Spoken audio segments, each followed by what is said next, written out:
AI. Mark my words, AI is far more dangerous.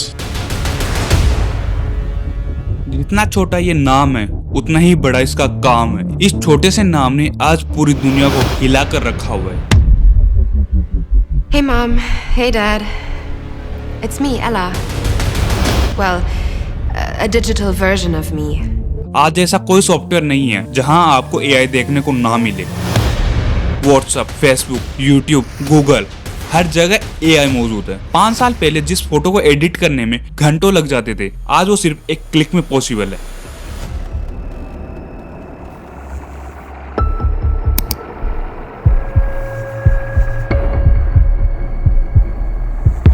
Jin movie scenes को बनाने के लिए प्रोडक्शन स्टूडियो द्वारा मिलियंस ऑफ डॉलर खर्च करना पड़ जाता है, आज वो पॉसिबल है केवल एक क्लिक में।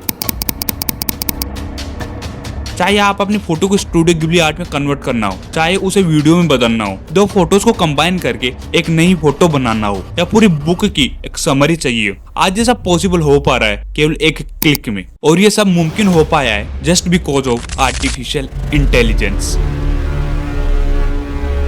लेकिन जहां AI हमारे काम को इतना इजी बना रहा है, वहीं इसकी एक डार्क साइड भी मौजूद है। This image is a naked image of me, but it is not real.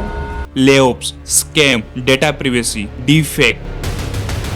तो सवाल ये है, क्या AI इंसानियत के लिए एक वरदान है या फिर एक श्राप?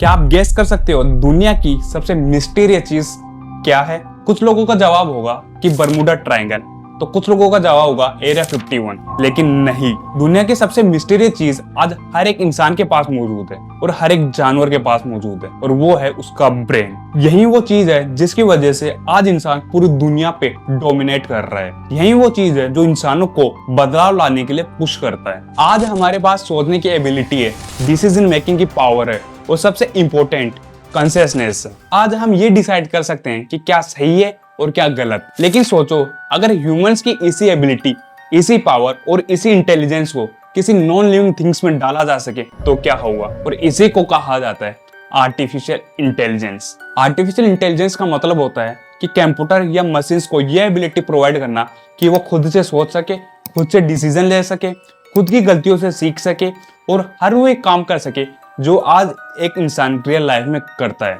सिंपल शब्दों में कहा जाए तो ह्यूमन ब्रेन का एक आर्टिफिशियल रेप्लिका बनाना। जितना फ्यूचरिस्टिक आर्टिफिशियल इंटेलिजेंस सुनने में लगता है, उतनी ही इंटरेस्टिंग इसकी हिस्ट्री भी है। आपने तो AI का नाम पिछले 2 या 3 सालों में ही सुना होगा, लेकिन आर्टिफिशियल इंटेलिजेंस का आइडिया आज से हजारों साल पहले ही पेश कर दिया गया था। प्राचीन समय में इन्वेंटर्स के द्वारा एक ऐसा डिवाइस बनाया गया था जो बिना किसी ह्यूमन इंटरवेंशन के इंडिपेंडेंटली मूव कर सके, जिसे उन्होंने नाम दिया था ऑटोमेटन। दुनिया का सबसे पहला ऑटोमेटन माना जाता है एक मैकेनिकल पिजन, जैसे 400 BCE में फिलोसोफर प्लूटो के एक फ्रेंड ने बनाया था। लियोनार्डो दा विंची, जो कि प्राचीन समय के बहुत ही मशहूर पेंटर हुआ करते थे, जिन्होंने Mona Lisa, self portrait, head of woman जैसे फेमस आर्टवर्क्स बनाई थी, उन्होंने भी ऑटोमेटन के बारे में बहुत कुछ लिखा था। Hydraulic water clock, mechanical line जैसे ऑटोमेटन का जिक्र उनकी राइटिंग्स में देखने को मिलता है। 2002 में नासा के एक रोबोटिक साइंटिस्ट मार्क रोजाइम ने डाविंची द्वारा बनाई गई स्केचेस एंड नोट्स का यूज करके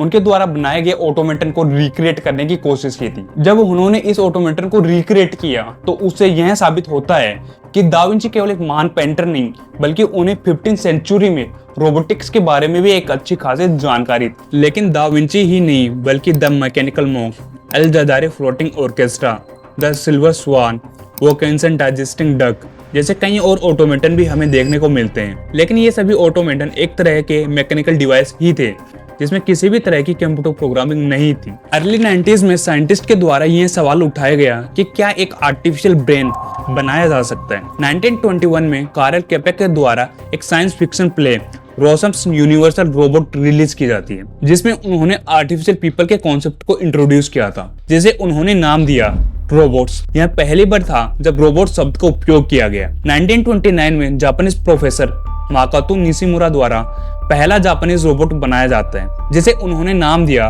गाको टेंसोकू। ये तो 1950 में ही था जब पहली बार मशीन की इंटेलिजेंस को डिटरमाइन करने के लिए एलन ट्यूरिंग के द्वारा computer machinery and intelligence paper में एक टेस्ट प्रपोज किया जाता है जिसे कहा गया द इमिटेशन गेम, और इसी टेस्ट को कहा जाता है द ट्यूरिंग टेस्ट। इस टेस्ट के दौरान 3 पार्टिसिपेंट इस गेम को ज्वाइन करते हैं। एक होता है रियल इंसान जिसे इंटेरोगेटर भी कहा जाता है, दूसरा होता है एक और रियल इंसान, और तीसरा होता है एक मशीन। दूसरे इंसान और मशीन को अलग अलग रूम्स में रखा जाता है। जो इंटेरोगेटर होता है वह उन दोनों रियल इंसान और मशीन से टेक्स्ट बेस्ड कम्युनिकेशन करता है। इस दौरान इंटेरोगेटर को यह नहीं पता होता कि कौन रियल इंसान है और कौन मशीन। इस कम्युनिकेशन के दौरान इंटेरोगेटर उनसे कुछ सवाल पूछता है, जैसे कि इन दोनों नंबर्स का एडिशन क्या होगा, क्या तुम चेस खेल सकते हो। अगर इन सवाल जवाब के बाद इंटेरोगेटर यह आइडेंटिफाई नहीं कर पाता कि कौन रियल इंसान है और कौन मशीन, तो माना जाता है कि उस मशीन ने ट्यूरिंग टेस्ट को पास कर लिया है और वह ह्यूमन कन्वर्जेशनल बिहेवियर को इमिटेट कर सकता है। ट्यूरिंग टेस्ट को स्पेशल इसलिए माना जाता है क्योंकि इसने एक प्रैक्टिकल अप्रोच दी मशीन की इंटेलिजेंस को डिटरमाइन करने के लिए। इसने एआई डेवलपमेंट के लिए एक बेंचमार्क सेट किया और मशीन की कॉन्शियसनेस और उसकी लिमिट्स को समझने का एक तरीका भी दिया। हालांकि इसकी कुछ लिमिटेशन भी थी। आज के समय में ट्यूरिंग टेस्ट के कई वेरिएशन देखने को मिलते हैं जो अलग अलग ऑब्जेक्टिव और आउटकम्स को अचीव करने के लिए बनाए गए, जैसे कि Marcus test, the Lovelace test, reverse Turing test और the visual Turing test. Turing test के लिमिटेशन के बाद भी आज भी इसका कस्टमर सर्विस और वर्चुअल असिस्टेंट जैसे फील्ड में एक अहम रोल है। 1952 में आर्थर ली सोमल द्वारा दुनिया का पहला आर्टिफिशियल इंटेलिजेंस प्रोग्राम बनाया जाता है जो कि खुद से चेकर्स खेलना सीखता है, जस्ट लाइक अ ह्यूमन। 1961 में सोमल के इस प्रोग्राम का मुकाबला यूनाइटेड स्टेट के उस समय के national rank number 4 checkers player से करवाया जाता है। एंड गेस व्हाट, इस गेम का विनर कौन बनता है? इस गेम का विनर बनता है सोमल का वही कंप्यूटर प्रोग्राम। आप लोगों ने आयरन मैन मूवी में जारविस के बारे में तो सुना होगा, जिसमें जारविस टोनी स्टार्क के हर एक इंस्ट्रक्शन को फॉलो करता है। तो मजेदार बात यह है कि जारविस एक तरीके का एडवांस एआई चैटबॉट ही था, जैसे थोड़े फ्यूचरिस्टिक वे में हमें दिखाया जाता है। लेकिन क्या आप ये बता सकते हो दुनिया का सबसे पहला एआई चैटबॉट किसने बनाया था? 1966 में जोसेफ वेजम बेनाम ने दुनिया का पहला चैटबॉट बनाया था जिसका नाम था एलिजा। इसे एक थेरेपिस्ट की तरह इमिटेट करने के लिए बनाया गया था, जिसमें नेचुरल लैंग्वेज प्रोसेसिंग का यूज किया गया था। एलिजा को कंप्यूटर साइंस हिस्ट्री का पहला चैटबॉट माना जाता है। 1968 में सोवियत मैथमेटिशियन एलेक्सी इवाकनेको ने group method of data handling नाम का एक पेपर पब्लिश किया था, जिसमें एआई को ट्रेन करने के लिए एक नई अप्रोच प्रपोज की गई थी। इस अप्रोच को आज हम जानते हैं डीप लर्निंग के नाम से। 1980 में दुनिया का पहला एक्सपर्ट सिस्टम कमर्शियल मार्केट में लॉन्च किया जाता है, जिसका नाम था एक्सकॉन। लेकिन जिस स्पीड से एआई डेवलपमेंट हो रहा था, अचानक कुछ ऐसा होने वाला था जो इस पूरे एआई डेवलपमेंट को ठप करने वाला था। दरअसल उस समय जो हार्डवेयर एआई डेवलपमेंट के लिए यूज किया जाते थे वो लिस्प बेस्ड हार्डवेयर हुआ करते थे। लिस्प उस समय की एक हाई लेवल प्रोग्रामिंग लैंग्वेज हुआ करती थी, लेकिन सन माइक्रोसिस्टम जैसी कंपनीज ने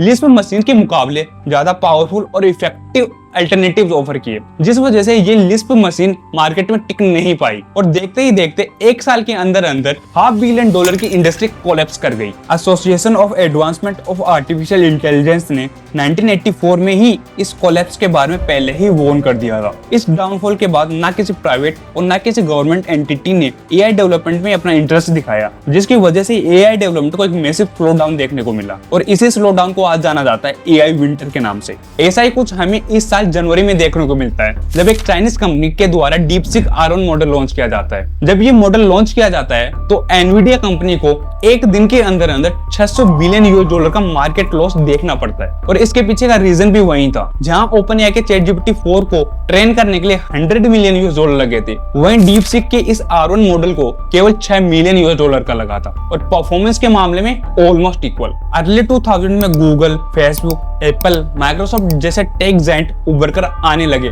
जिन्होंने अपने सिस्टम में एआई को इंटीग्रेट करना शुरू कर दिया था। गूगल ने अपने सर्च इंजन में, फेसबुक अपने सोशल मीडिया दुनिया को डोमिनेट करना शुरू कर दिया, एप्पल ने अपना खुद का इकोसिस्टम बनाना शुरू कर दिया और माइक्रोसॉफ्ट पहचाना जाने लगा अपने ऑपरेटिंग सिस्टम की वजह से। 2011 में एप्पल के द्वारा अपना वर्चुअल असिस्टेंट लॉन्च किया जाता है, जिसे नाम दिया गया सीरी। सीरी दुनिया का पहला वाइडली यूज्ड एआई था, जिसमें एआई को एवरीडे लाइफ के यूज के लिए इंटीग्रेट किया गया। तब तक एआई डेवलपमेंट अपने नॉर्मल स्पीड से चल रही थी, लेकिन दिसंबर 2015 में एक ग्रुप ऑफ टेक टाइटन्स के द्वारा एक not for profit organisation OpenAI बनाई जाती है, जिसके सीईओ बनाए गए सैम ऑल्टमैन। इस ऑर्गेनाइजेशन का गोल था कि इंसानियत के लिए एक safe and beneficial artificial general intelligence banana.